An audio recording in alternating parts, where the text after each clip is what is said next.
बड़खोला के विकास पर बोले पूर्व विधायक किशोरनाथ, जनता चाहती है मुझे फिर विधायक के रूप में।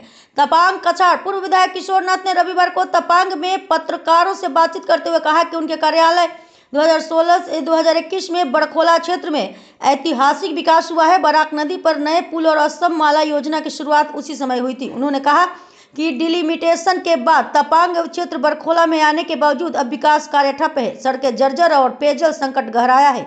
किशोरनाथ ने घोषणा की कि वे 2026 के विधानसभा चुनाव में भाजपा से टिकट के दावेदार हैं और जनता के आशीर्वाद से फिर क्षेत्र के विकास में जुटना चाहते हैं। বিভিন্ন গ্রামে আমরা যাচ্ছি আর গ্রামবাসীরা সঙ্গে রয়েছেন, দলের কার্যকর্তারা রয়েছেন, এই এলাকার মেম্বার গ্রুপ সদস্যরা সঙ্গে রয়েছেন। ওনাদেরকে নিয়ে প্রায় যতটুকু যাচ্ছে প্রত্যেকটা গ্রুপে গিয়ে দেখছি, মানে এই অঞ্চলের দেখা যাচ্ছে এই অঞ্চলে কোনো ডেভেলপ হয়নি। গত 5 বছর না গত 50 বছর এই এলাকার কোনো ডেভেলপ হয়নি।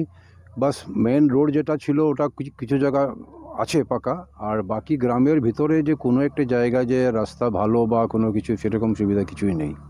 আর যেটা আপনি বলেছেন যে বড়খোলা ডেভেলপমেন্টের কথা, আর আমি যদি বলি আগের বড়খোলা ডিলিমিটেশনের আগের বড়খোলার কথা যদি বলি, তো সেই হিসাবে আর যদি গত 5 বছরে আপনি যদি দেখেন তাহলে তো অনেক রাত দিন ডিফারেন্স রয়েছে। গত 5 বছরে তো বড়খোলার কোনো একটা জায়গায় কোনো একটা কাজ হয়েছে বলে আমার চোখে তো পড়েনি। আর আমার চোখে পড়েনি স্বাভাবিকভাবে না পড়তেও পারে, কিন্তু জনগণকে জিজ্ঞেস করলেও আপনি পাবেন যে কোনো এলাকা যে কোনো জিপির যে কোনো গ্রামের যদি কাউকে জিজ্ঞেস করেন তো সবাই একই কথাই বলবে যে গত 5 বছর বড়খোলায় কোনো কাজ হয়নি করার জন্য। ওইটা যদি আজকে বলতে যাই তো অনেক সময় লাগবে। মধুরার যে ব্রিজটা একটা হওয়ার কথা সেটা, হ্যাঁ, মধুরা যেটা একটা ব্রিজ হওয়ার কথা ছিল সেটাও হচ্ছে। কিছুদিন আগে আমাদের আসামের মাননীয় মুখ্যমন্ত্রী ডক্টর হিমন্ত বিশ্ব শর্মা মহোদয় বলে গেছেন, আর সেটা অতি সত্বর সেই ব্রিজের কাজ শুরু হবে। সেটাও আরেকটা কাজ হচ্ছে।